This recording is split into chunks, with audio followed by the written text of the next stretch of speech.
Boa noite a todos.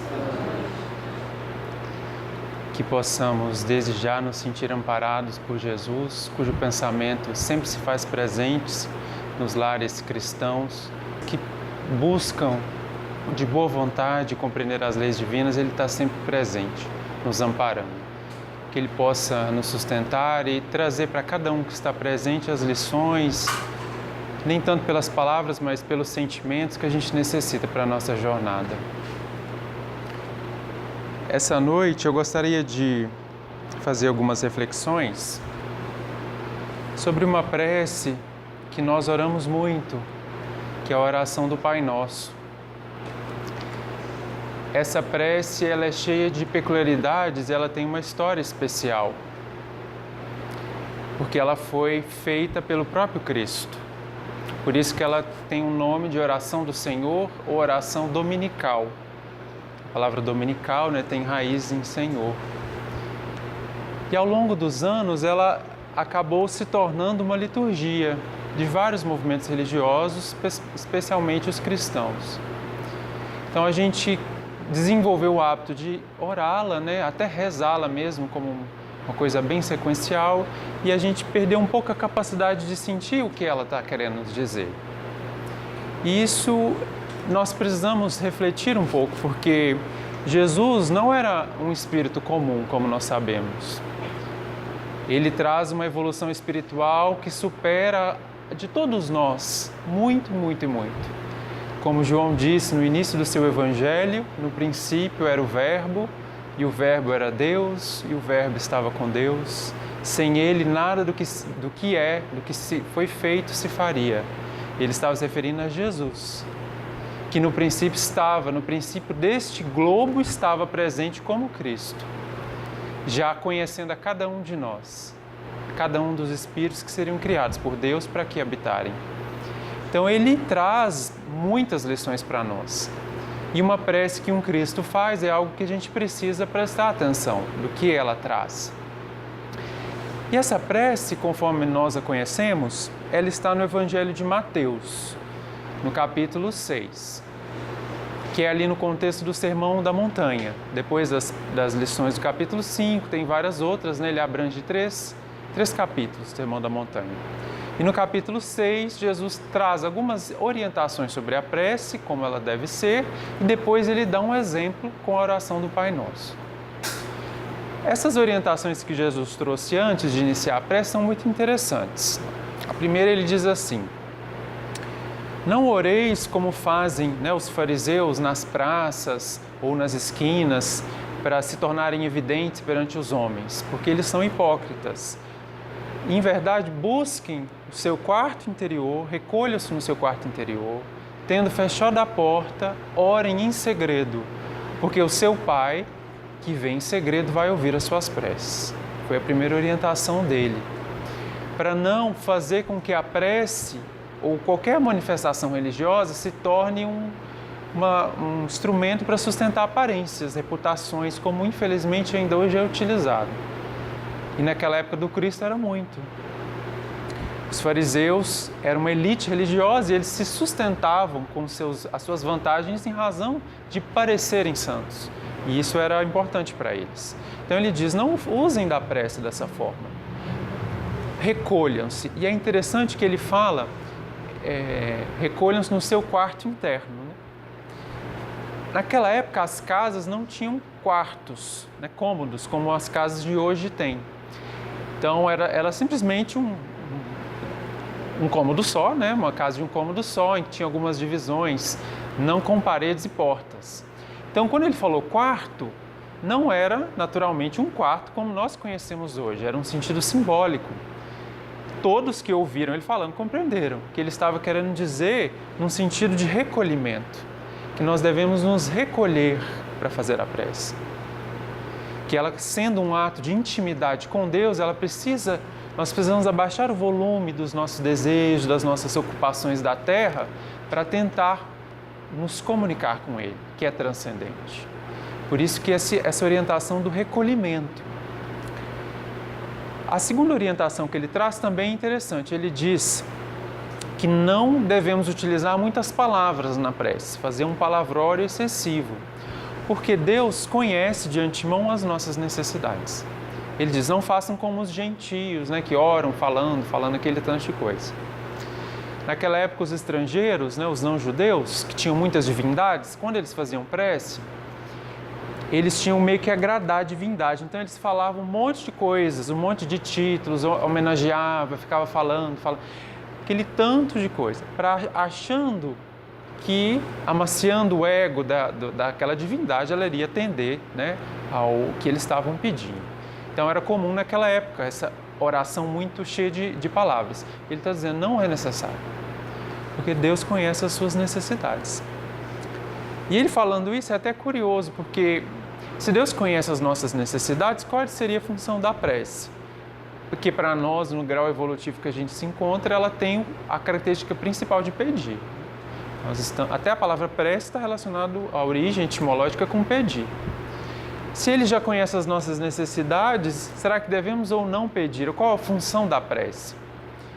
E aqui é interessante refletir que Deus conhece as nossas necessidades, mas será que a gente conhece? Será que as coisas que a gente acha que temos necessidades são verdadeiras necessidades? Os nossos desejos, será que eles são legítimos? Para a gente perceber que não são, é só fazer um exercício, imaginar que amanhece num dia e naquele dia tudo que você desejar vai se realizar, sem exceção, do início ao fim do dia.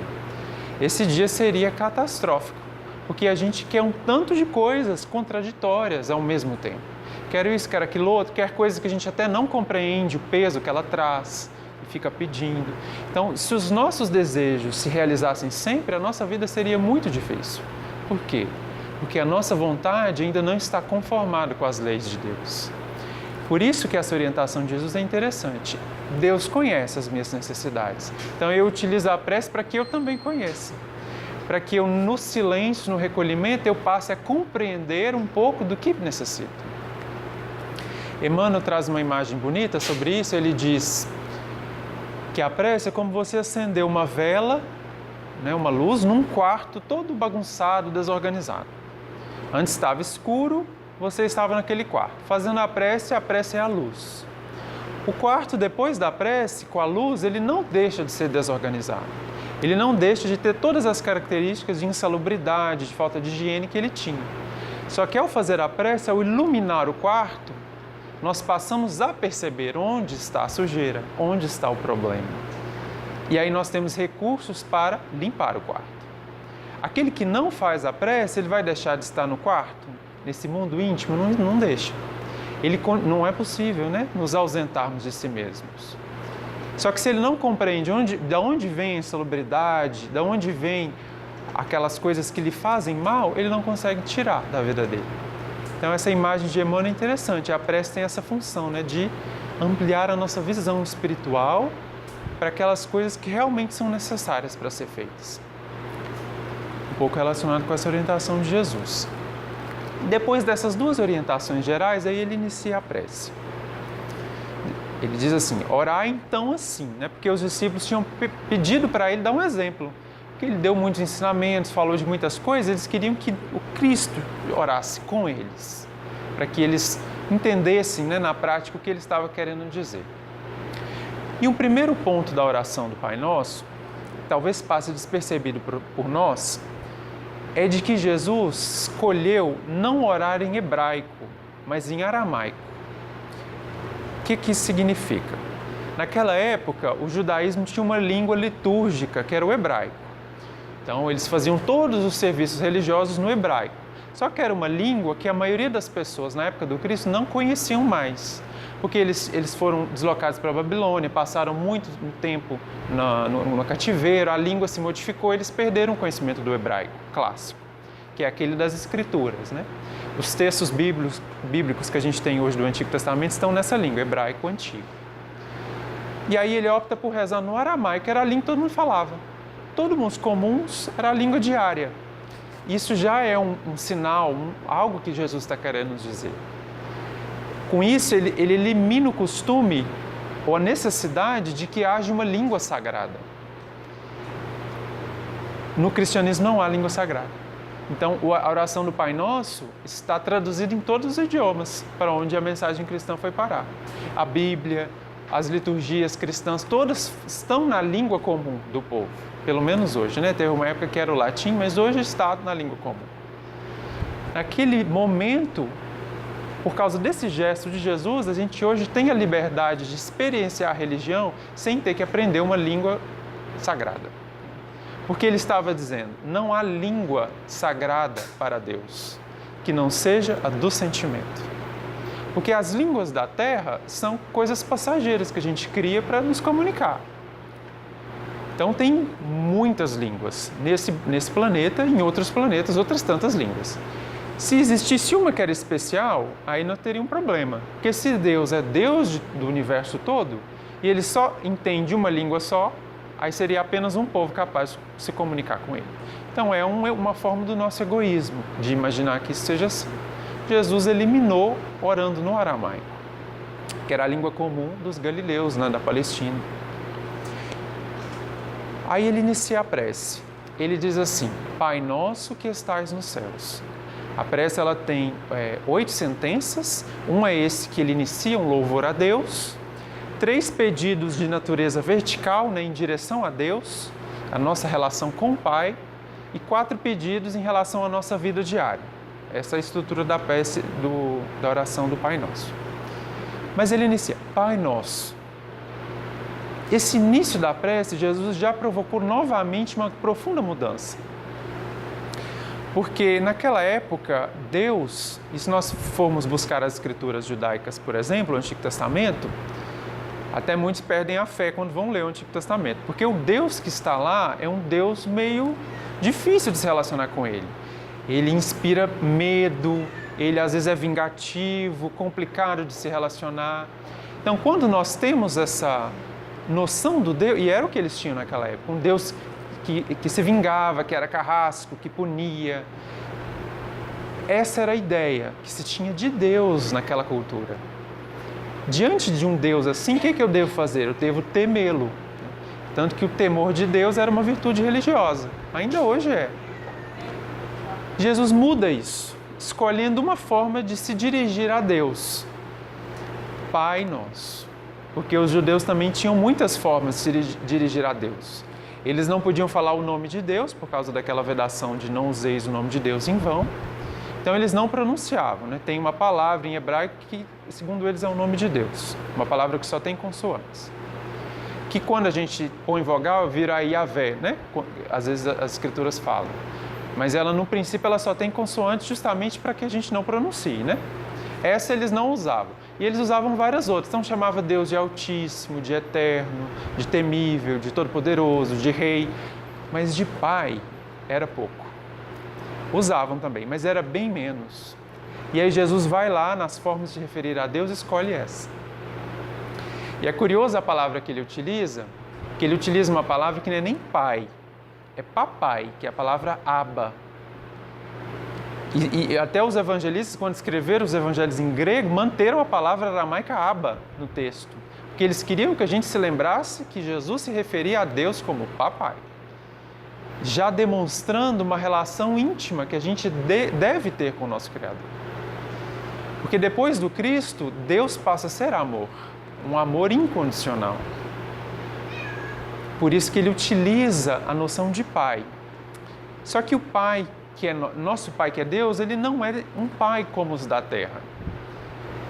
Para definir esse pai, Jesus trouxe a parábola do filho pródigo, que ela traz elementos profundos para revelar o amor de Deus que poucos pais da terra fariam, em condições similares. Quando o filho retorna, né, o filho que deixou a casa do pai, na parábola, quando ele retorna lá do lugar onde ele estava, que ele havia pedido a herança do pai, e foi gastá-la sozinho, né, onde ele queria ir. Acabou toda a herança, ele foi rebaixado à condição dos porcos, estava comendo a comida dos porcos. Aí ele cai a ficha, percebe a situação degradante que estava e resolve voltar à casa do pai. Quando ele estava se aproximando, o que o pai faz, o Senhor? Ele sai correndo em direção ao filho, abraça-o e beija-o, manda colocar anel, traz a veste, manda matar o bovino, né, para fazer a festa de recepção. Então ele dá gestos de um amor profundo. Nenhum ancião naquela época corria, saia correndo. Correr era uma coisa meio indigna de se fazer em público. Muito menos sair beijando, abraçando. Era uma manifestação excessiva de afetividade para um pai daquela época. Até para um pai da nossa época. Talvez seja um pouco exagerado. Então Jesus, o que ele quer dizer com isso? Deus nos ama sem limites. Não tem nada que a gente possa fazer que vai mudar 1 centímetro do amor dele por nós. Era essa a mensagem da parábola do filho pródigo. Por mais que a gente queira se afastar dele, é sempre possível voltar. E quando a gente retornar, ele vai correr até nós, vai nos abraçar, nos beijar, vai nos receber com todo o amor que ele tem. Esse é o Pai, que Jesus diz Pai Nosso. Só que provoca-se uma profunda revolução no nosso também, né? Porque os judeus, eles tinham uma noção egoísta de religião, eles se sentiam especiais por ter a crença no Deus único. Então, os estrangeiros não judeus eram considerados seres mais inferiores. O tratamento ético que se tinha entre judeus não era o mesmo que se tinha com o estrangeiro. E a gente ainda cultiva isso, né? Pessoas próximas de nós, ou da nossa religião, da nossa família, a gente tem um tratamento. Pessoas de outros grupos, de outras nações, já é outro tratamento. E Jesus mudou, dizendo, Pai, esse que é pleno de amor, ele não é meu, ele é nosso. Se ele é nosso, se ele é de todos, todos então são irmãos. Então ele renova a ideia que se tem de Deus e traz a consequência da ideia que se tem de Deus, que é a solidariedade, a fraternidade. Então todos nós devemos nos tratar como irmãos. É isso que a oração do Pai Nosso inicia fazendo, essa revolução, né, na fé, naquela época e ainda hoje. E aí ele diz, Pai Nosso que estais nos céus. Esses céus pode ser entendido não apenas como os mundos divinos, né, mas como todos os lugares. Todos os lugares que se queira buscar a Deus, você vai encontrá-lo. Porque Deus, uma das suas características é a onipresença. Ele nunca está ausente da sua criação. Não há lugar nenhum na Terra ou em qualquer mundo em que a Deus esteja ausente. A gente um pouco desenvolveu isso, a noção de alguns lugares santos e outros impuros. Então tem alguns lugares que a gente não se sente na presença de Deus e outros, toda aquela reverência, aquela coisa. Mas Jesus não é essa a ideia que ele trouxe. Tem uma conversa interessante que Jesus tem com a mulher samaritana. Ele estava passando lá pela Samaria. Os samaritanos, como nós sabemos, eles não eram muito amigos dos judeus, tinham uma dissidência grave. Eram da mesma raiz religiosa, mas eles estavam brigados. Os judeus, eles celebravam, né, tinham como referência religiosa o Templo de Jerusalém, que ficava em Jerusalém, no Monte Sião. Os samaritanos, também para seguir os deveres religiosos, tiveram que construir outro templo, porque eles não podiam ir até Jerusalém. Então eles construíram um templo no Monte Gerizim, na Samaria. E aí a mulher samaritana pergunta para Jesus, né? Mas vocês oram a Deus lá no Templo de Jerusalém. Os nossos pais dizem que a gente tem que orar no Monte Gerizim. E como é que fica isso aí? Onde é que está Deus? Aí Jesus disse para ela assim, dia virá e é agora que Deus será adorado em espírito e verdade. Espírito e verdade, não lugares materiais. E tem outra fala dele, que às vezes a gente tem dificuldade de interpretar, que também está relacionada a essa situação, que é quando ele diz, a fé transporta montanhas. Às vezes a gente entende que nós vamos sair mudando as montanhas de lugar com a nossa fé, mas não é bem isso. Era um sentido literal do quê? Onde é que estava o templo? Nos montes, né? Um dizia que estava no Monte Sião, outro dizia que estava no Monte Gerizim. Jesus diz, se você tiver fé, a sua fé transporta esse monte para o seu coração. Onde tem fé, Deus lá está, presente, pode ser encontrado. Era o que ele estava querendo dizer com isso. Então Deus está em toda parte. E aí ele segue na prece, dizendo, santificado seja o teu nome. Que é uma fala um pouco redundante, né? Porque Deus será sempre santo. Nós não temos necessidade de santificá-lo ou deixar de reconhecer isso, porque é uma realidade dele. Só que essa fala também tem um sentido simbólico. O nome de Deus, santificado seja o seu nome, o nome pode ser entendido como uma manifestação externa da presença de Deus. E onde é que a gente encontra isso? Em toda a criação. Porque se a criação tem um Criador, o espírito do Criador está na criação.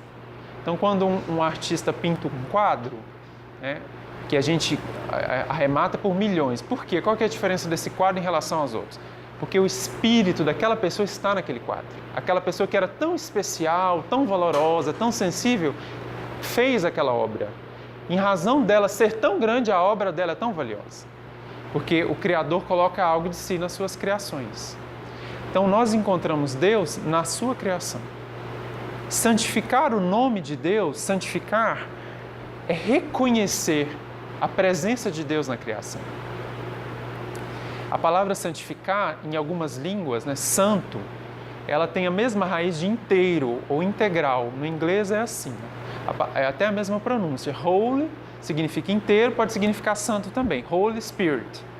Santificar pode também ser reconhecer a integralidade, a inteireza da presença de Deus em toda a criação. Então, quando eu estava vindo, por exemplo, para cá, estava indo o sol se pondo, né?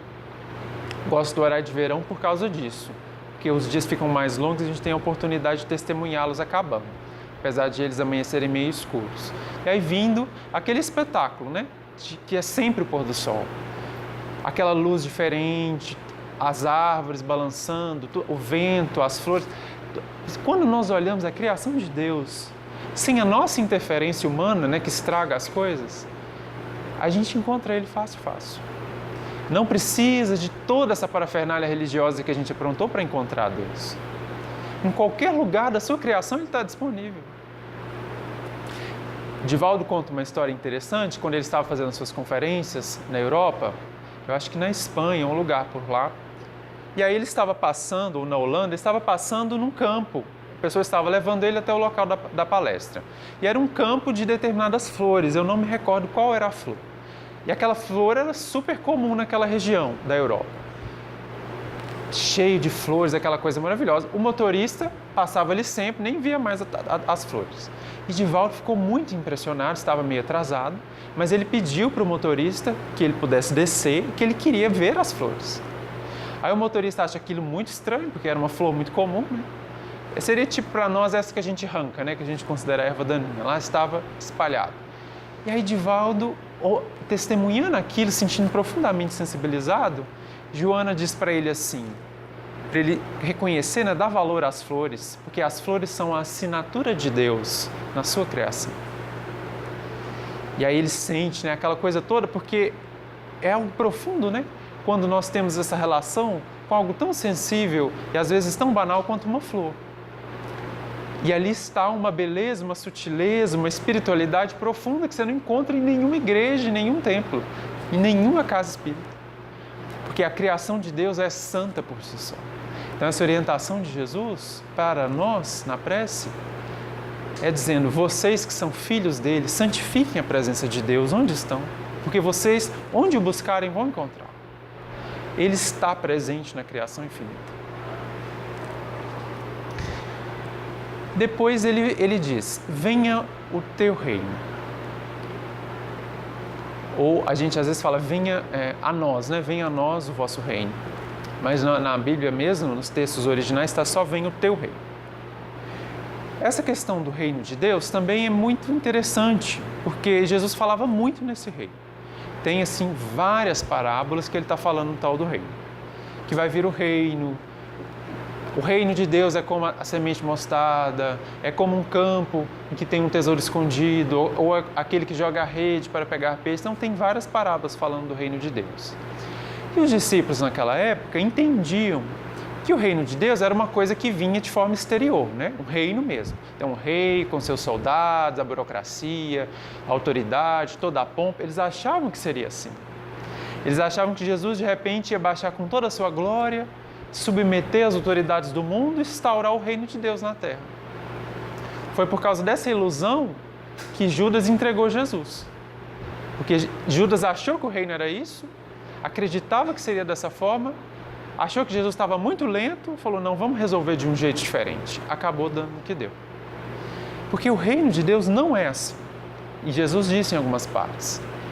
Certa vez ele disse, o reino de Deus, não busque o reino de Deus aqui ou acolá, porque ele não vem com aparências exteriores, porque ele está dentro de vós. Porque o reino, o que é um reino? Um reino é um lugar onde você tem um rei e as leis desse rei, a vontade desse rei é aplicada. Então o reino de Deus é um lugar íntimo, segundo Jesus nos ensina, em que as leis de Deus são vividas e aplicadas. E como nós aprendemos no Livro dos Espíritos, o homem só não é feliz ou só deixa de ser feliz quando ele se afasta das leis de Deus. Quando ele deixa de as cumprir, ele perde a felicidade ou causa tristeza na sua vida. Então, vir o reino de Deus é para nós sempre um chamado, sobretudo para nós espíritas que descobrimos a reencarnação, a evolução, é sempre um chamado para nos desenvolvermos intimamente, para fazer com que esse reino venha. Porque para Jesus já veio, né? Para ele já veio o reino. Mas ele quer, venha para vocês também. Vocês têm que fazer ele vir, e ele vem de dentro. Por que ele tem que vir em nós e não tem, por exemplo, que vir numa rosa, que já está plena de Deus? Porque em nós, ou os espíritos, têm livre-arbítrio. Então eles têm possibilidade de escolher entre o bem e entre o mal. Em razão dessa peculiaridade, para que o reino, ou eles vivam o reino de Deus, eles têm que querer. É só isso. Vocês têm que querer que o reino de Deus esteja em vocês. Como é que vocês fazem isso? Renunciando às suas vontades que são falhas e atendendo à vontade de Deus. Assim o reino vem. Por isso que na sequência ele diz, seja feita a tua vontade no céu como na terra. A gente costuma orar na terra assim como no céu. No texto original, só que o céu vem antes. Seja feita a tua vontade, como no céu, assim também na terra. Tem uma questão aqui, né? Do céu vir antes da terra, aqui nessa terceira petição do Pai Nosso. Fazer a vontade de Deus, novamente, é redundante. Porque Deus sendo onipotente, tem como não fazer a vontade dele? Tem como, assim, ele querer alguma coisa que não aconteça, igual acontece com a gente? Não seria possível. Tudo que ele deseja, toda a vontade de Deus, os propósitos de Deus são a realidade. Eles são sempre reais. Os nossos que não. Os deles são sempre. Porque ele é onipotente. Então, fazer a vontade de Deus é redundante. Só que o que Jesus queria dizer para nós aqui? Façam que a vontade de Deus se realize em vocês voluntariamente. Porque realizar, ela vai realizar de qualquer jeito. Queiramos ou não. Então, quando nós dizemos, seja feita a vontade de Deus, a gente está dizendo que eu consiga fazer a vontade de Deus no meu mundo íntimo, na minha vida. Que eu consiga atender a essa vontade que deve ser sempre superior à minha. Porque se Ele é amor infinito e eu não sou, se Ele é absoluto e eu não sou, a vontade dEle é superior à minha. Isso às vezes parece que diminui a gente, né? Tem pessoas que têm dificuldade de lidar com a religião, porque parece que a religião prescreve muitas coisas e eles não querem deixar as suas próprias para fazer as que são prescritas. Parece que nos diminui, né? Não querer por conta própria e fazer o que os outros estão mandando. Só que, na verdade, é um equívoco da nossa parte. Porque, por exemplo, os nossos pais da terra, ou pessoas a quem amamos, não é uma alegria para nós fazer a vontade de quem a gente ama ou de quem nos ama? É uma alegria. Mesmo que você precise renunciar a alguma coisa, você fazer algo que a sua mãe goste, que seu pai goste, que seu marido, sua esposa goste, com seus amigos, é algo que te alegra, porque é a vontade dele que você está tendo. Você não se diminui por causa disso. Muito pelo contrário, a gente se amplia, né? Sai do egoísmo. Então, fazer a vontade de Deus também é desse tipo. Não é nos diminuir, é muito pelo contrário, é nos ampliar, nos tornar maiores do que somos. Porque enquanto a nossa vontade é muito restrita, né, se preocupa só com as nossas coisinhas, a de Deus, sendo Pai de todos, está comprometida com o bem de todos. Então, necessariamente, fazer a vontade de Deus é sempre atender ao bem de todos. É não ferir a ninguém, amar, o amor resume, né? E aí Jesus diz, faça essa vontade, no céu como na terra. Nós podemos interpretar o céu, né, com o conhecimento que a doutrina espírita nos traz, como os mundos felizes. No capítulo Meu Reino Não é Deste Mundo, no Evangelho segundo o Espiritismo, Allan Kardec fala da existência da hierarquia evolutiva entre os mundos. Então tem os mundos primitivos, de provas e expiações, tem o mundo de regeneração, os mundos felizes e os mundos celestes. Só algumas classificações, né? Os céus, segundo Jesus está falando aqui, ou o céu, pode ser entendido como os mundos felizes, os mundos celestes. Nesses mundos, a vontade de Deus é feita como? Como é que Jesus faz a vontade de Deus? Com tristeza? Ele às vezes falava, né? O meu alimento é fazer a vontade do meu Pai. O que nutria Jesus era atender a vontade de Deus. Os espíritos mais adiantados, então, a vida deles, a alegria deles é fazer a vontade de Deus. Então, a vontade de Deus para eles é feita com alegria. É assim que ela é feita no céu. Mas como é que ela é feita na terra? Com resistência. Nos mundos que nós nos encontramos, de provas e expiações, como o egoísmo é muito grande, a gente tem muita dificuldade de aceitar a vontade de Deus.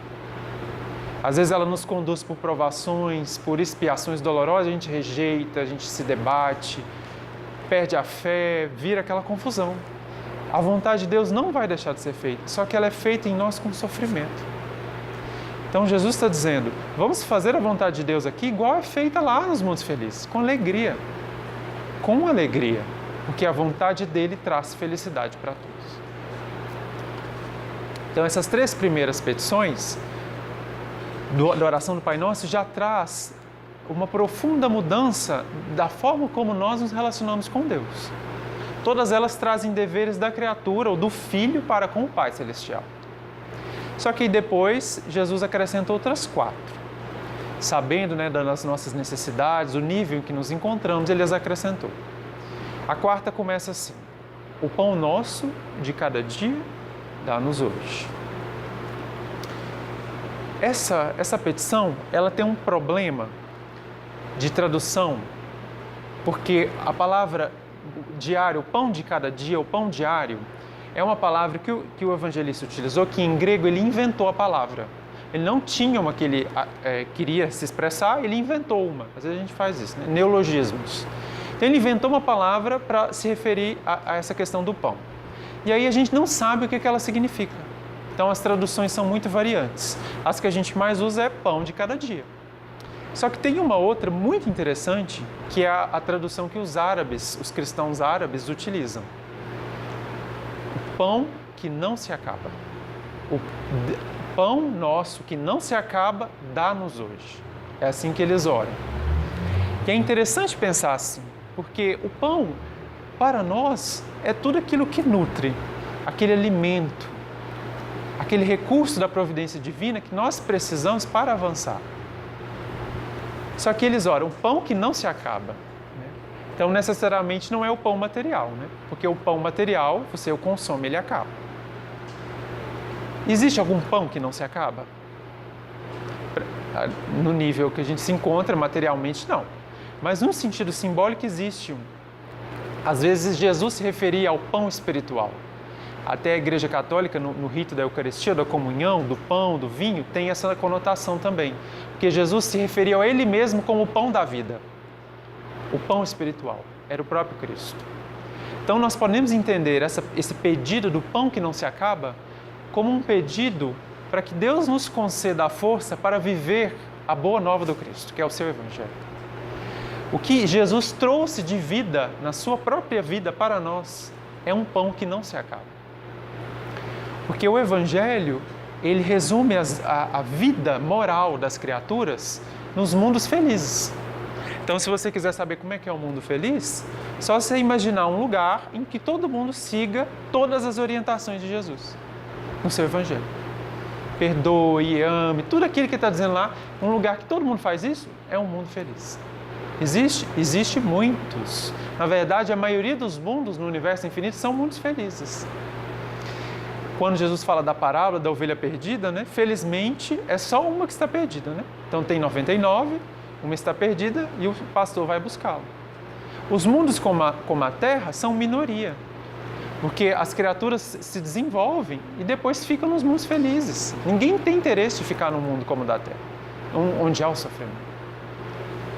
Então, viver o Evangelho é viver como se você estivesse vivendo num mundo desse. Por isso que traz felicidade. Então é interessante essa petição, porque para nós, além de pedir o pão material, né, os recursos que a providência nos oferece para a nossa vida, que a gente tem que pedir mesmo, porque de certa forma é um reconhecimento nosso da grandeza de Deus, porque tem um ensinamento interessante que está no livro Ação e Reação. Um espírito muito adiantado, né, ele desce lá na esfera de André Luiz para dar um ensinamento sobre a justiça divina. E aí ele diz o seguinte: tudo que existe no universo, da partícula subatômica mais pequenininha partícula subatômica, até as constelações mais remotas, tudo isso pertence a Deus. Ele é o proprietário. Então todos os recursos da criação são de Deus. E o que é nosso? Só é nosso o que Ele nos empresta. Esse era o ensinamento que o Espírito estava trazendo. De que tudo que nós temos, na verdade, é um empréstimo divino. E Deus empresta para que a gente viva o bem e viva as suas leis. Mas é dele. Então, quando a gente pede o pão nosso, é de certa forma pedindo a providência divina, que é sempre aquela que nos sustenta.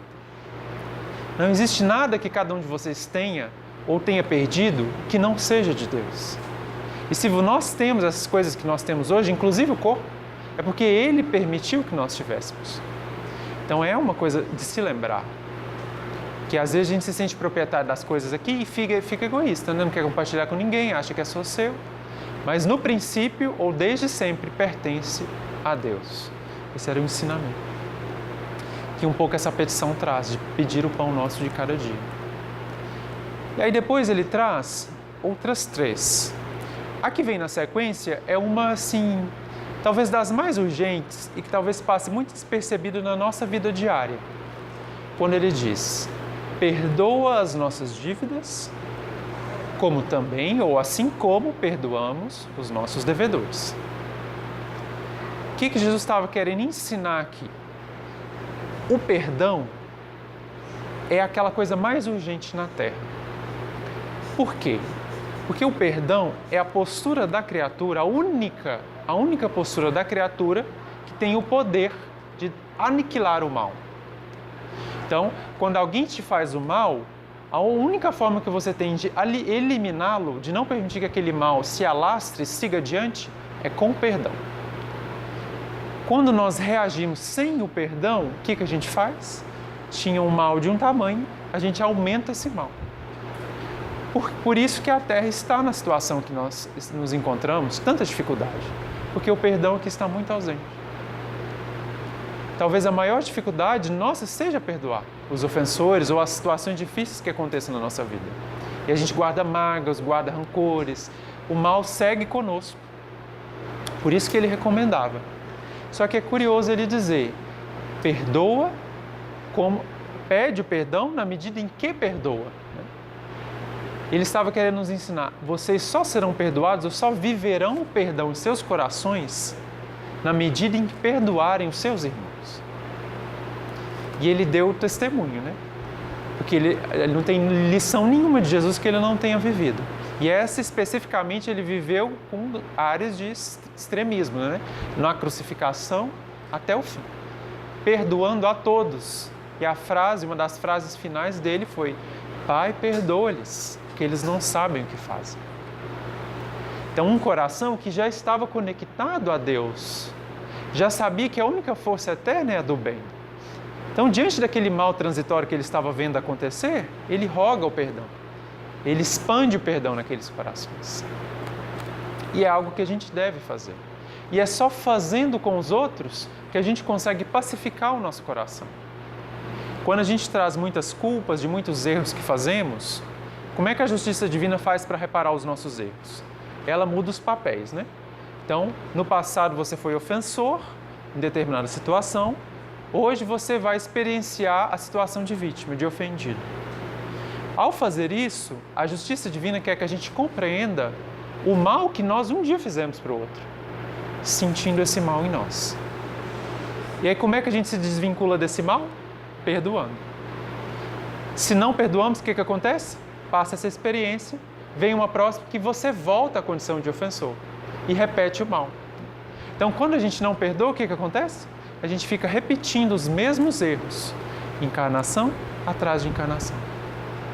Às vezes a gente, até na mesa mediúnica, no trabalho de amparo, nos livros, a gente encontra casos de brigas entre espíritos de milênios. Então, milênios brigando por uma situaçãozinha que começou lá no reinado, faraó, não sei das quantas, e aí vem, reencarna, briga de novo, briga de novo. Cada encarnação eles estão brigando. Aí você fala, meu Deus, como que resolve isso? Às vezes a gente tem uma antipatia com certas pessoas, uma coisa assim, visceral, né?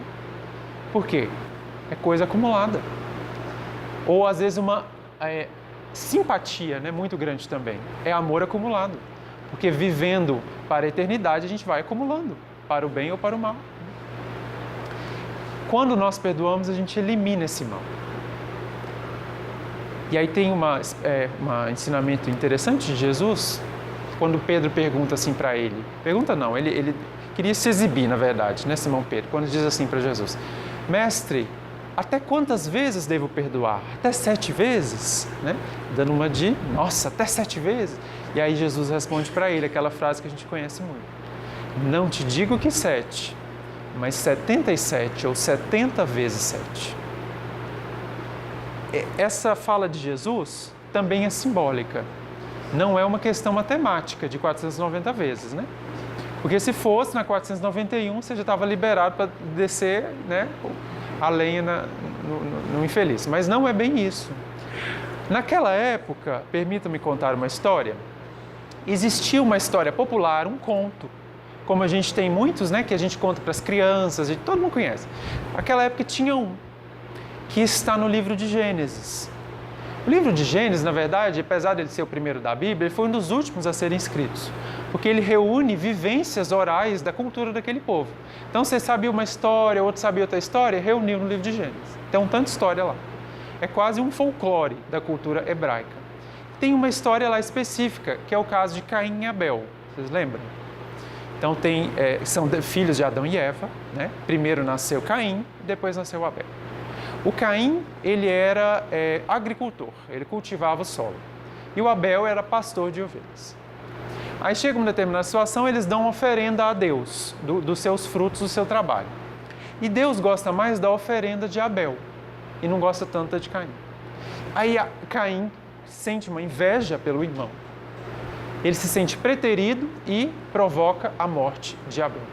Então, é o episódio em que Caim assassina Abel, derramando o sangue dele na terra em que ele cultivava. Quando Deus percebe essa situação, ele aparece, né?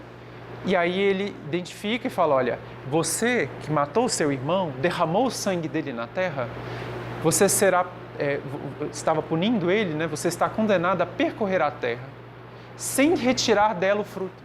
Você vai perambular sem amigos e sem poder viver com o fruto da terra. Porque um dia você manchou a terra com o sangue do teu irmão. E aí, para que ninguém matasse Caim e ele deixasse a sua prova, a sua expiação, né? Deus colocou uma vingança, dizendo assim, aquele que matar Caim será vingado 7 vezes. Essa é a história, viu, gente? Não vamos interpretar Deus dessa forma, essa é uma história.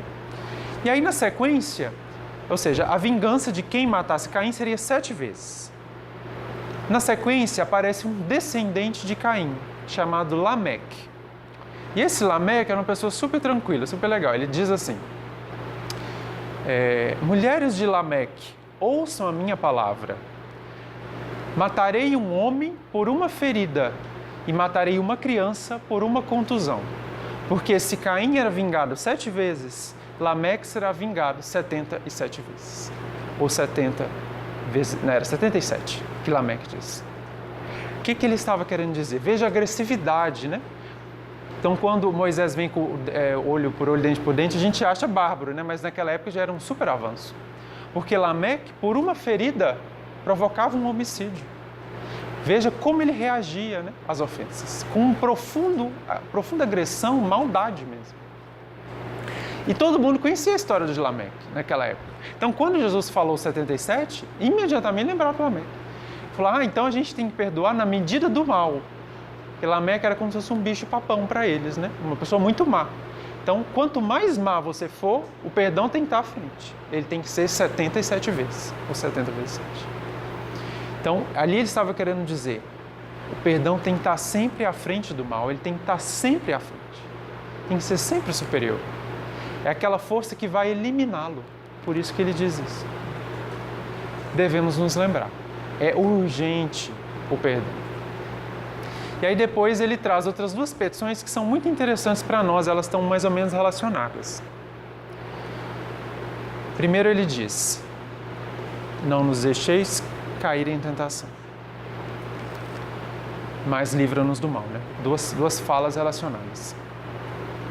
Não deixar cair em tentação, essa fala tem que ser entendida junta, porque senão fica esquisito. Porque quando ele diz, utiliza o mas, né? Não nos deixeis cair em tentação, mas livra-nos do mal. Necessariamente, aos olhos de Jesus, tentação não é um mal, né? Porque senão ele estaria sendo repetitivo. É como se ele dissesse, não nos deixei cair no mal, mas livra-nos do mal. Ele repetiria.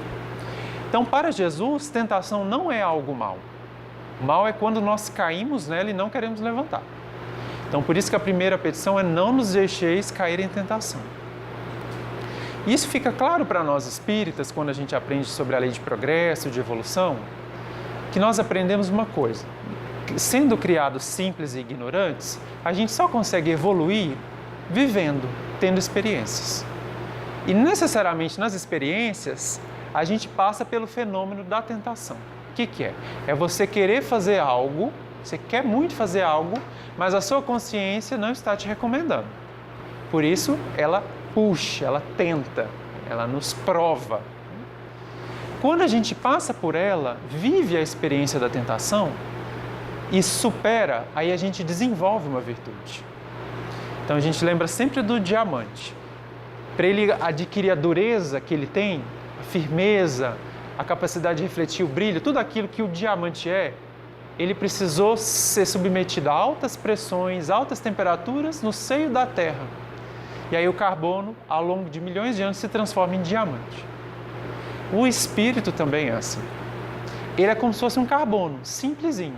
Para ele se tornar um diamante, ele tem que ser submetido a muitas provações, a condições difíceis. Passando uma a uma, ele vai adquirindo virtudes e vai se tornando invulnerável, uma fortaleza espiritual, a ponto de chegar no nível de Jesus, que não comete mais erros. Jesus, para ele, não tem mais tentação, porque não existe nada que seja para ele superior às leis de Deus. Então, a tentação, nós não devemos vê-la como algo ruim, ela é necessária. Tinha Chico utilizava, né, uma expressão jocosa para falar sobre a tentação. Ele dizia assim, que a tentação é como se fosse um cachorrão bem grande correndo para te pegar e você correndo dele com uma vontade imensa que ele te pegue. Porque é um pouco disso, né? Então, porque a gente quer tanto fazer, mas não pode. Então, você fica naquela dubiedade.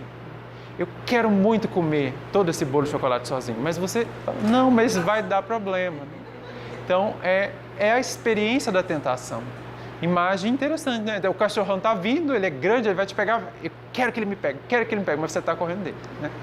Então, para nós ainda a experiência da tentação é assim. Mas vai chegar um dia em que nós vamos estar tão alinhados às leis de Deus que nós não vamos ter mais a experiência da tentação. Ou que ela vai passar assim, vai ser, né? Não vai fazer nem efeito nenhum. Porque a firmeza íntima é tão grande. Então, por exemplo, nós podemos imaginar uma coisa que é muito comum na Terra, que é a gente agir com excessivo egoísmo no trato com os outros, até com desonestidade. Isso é tão difícil que é muito difícil ser honesto, porque as propostas de desonestidade são tão comuns e tão permanentes que a gente até se confunde o que é e o que não é. Só que vai chegar um dia que nós vamos estar tão firmes na caridade, na honestidade, que não tem proposta que vai nos dobrar. Hoje, às vezes, tem algumas que nos dobram, mas um dia vai passar. Mas só passa como? Vivendo. Se não viver, não passa. Por isso que a tentação é uma amiga para nós. desde que não caiamos nela. Mas se cairmos, vem o fim da prece. Livra-nos do mal. Que é sempre aquele pedido da criatura pela misericórdia divina. Reconhecendo a nossa fragilidade, a gente pede a Deus que nos sustente quando a gente cair na tentação. Quando a gente se confundir, achar que a gente está indo pelo caminho certo, mas é o caminho errado. E a gente não quer mudar, e aquilo vai nos fazendo mal. É um pedido, é quase que um grito, né, da criatura. Livra-nos do mal. E o mal... Exatamente. A tentação, porque o erro é quando você quer fazer algo, faz e percebe que não deu certo, né? Só que você só descobre o erro depois que passa por ele, né? O mal, no caso que vem depois, é o erro que você não quer corrigir. Então você passa pelo erro, cai na tentação, vê que não deu certo. Mas aí você não quer se levantar. Você quer permanecer na tentação. Isso é o mal.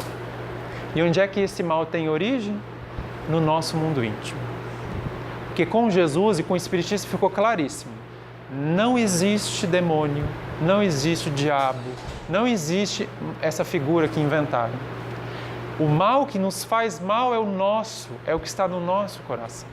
Não tem nenhum outro. Porque quando alguém faz mal para o meu corpo, destrói o meu corpo, por exemplo. Está fazendo mal para o meu corpo. Eu não sou meu corpo, é uma veste. Eu volto para o espírito. Agora, se eu reajo a uma ofensa com o mal, eu vou colocar dentro do meu espírito algo que é perturbador. Que aí eu posso perder o corpo, mas não perco o espírito. E aí o que eu envenenei ele fica comigo. Então, por isso que o mal que nos faz mal é só o que a gente faz. Porque ele fica no nosso espírito. E o nosso espírito não desaparece. Então, morre, renasce e ele vai junto. Não é mais esse mal fora, é o mal dentro.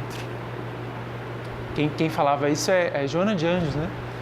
O mal que me faz mal não é o mal que eu faço, não é o mal que me fazem, mas o mal que eu faço para os outros. Esse me faz mal. André Luiz também diz isso, né? Que o mal que devemos temer é o mal que está em nosso coração, porque esse é perigoso. Às vezes a gente tem muito medo dos outros, né? Do que vão nos fazer, das coisas que vão acontecer, mas o medo mesmo, se a gente tiver que ter medo de alguma coisa, é do que nós podemos fazer. Porque isso nós vamos nos responsabilizar para sempre. Então ele encerra a prece com esse pedido, que é um pedido de ajuda mesmo.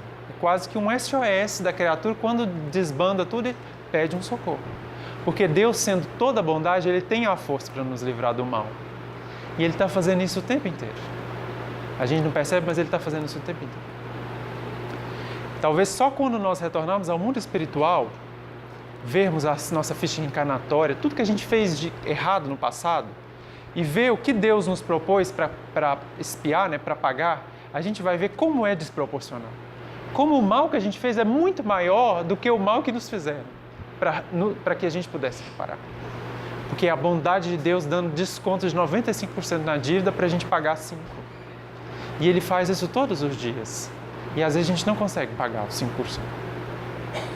Então, livra-nos do mal. Então, essa prece, a gente reflete, né, sobre o sentido espiritual dela, até para que a gente possa, a próxima vez que orarmos, tentar ouvir essas palavras em nosso coração. Porque ela resume todo o nosso projeto evolutivo aqui. Está nessa prece. Porque é uma prece feita por um Cristo. Alguém que não falhava mais. Então, a gente tem que dar atenção para ela. E para encerrar, eu gostaria de ler uma poesia que está no Parnaso de Além Túmulo, do Monsenhor José Silvério Horta, espírito, que chama Pai Nosso. É uma versão estendida do Pai Nosso de forma poética, que ele ofereceu pela mediunidade do Chico. Talvez alguns de vocês vão reconhecê-la, às vezes ela é orada no movimento espírita, é muito bonita. Eu gostaria de encerrar com ela. Pai nosso que estais nos céus, na luz dos sóis infinitos, Pai de todos os aflitos neste mundo de escarcéus. Santificado, Senhor, seja o teu nome sublime, que em todo o universo exprime concórdia, ternura e amor. Venha ao nosso coração o teu reino de bondade, de paz e de claridade na estrada à redenção. Cumpre-se o teu mandamento que não vacila nem erra, nos céus como em toda a terra, de luta e de sofrimento. Evita-nos todo o mal, dá-nos o pão no caminho, feito de luz no carinho do pão espiritual. Perdoa-nos, meu Senhor, os débitos tenebrosos, de passados escabrosos de iniquidade e de dor. Auxilia-nos também nos sentimentos cristãos, a amar aos nossos irmãos que vivem longe do bem. Com a proteção de Jesus, livra nossa alma do erro, neste mundo de desterro distante da vossa luz. Que a nossa ideal igreja seja o altar da caridade, onde se faça a vontade do vosso amor. Que assim seja. Muito obrigado a todos, muita paz.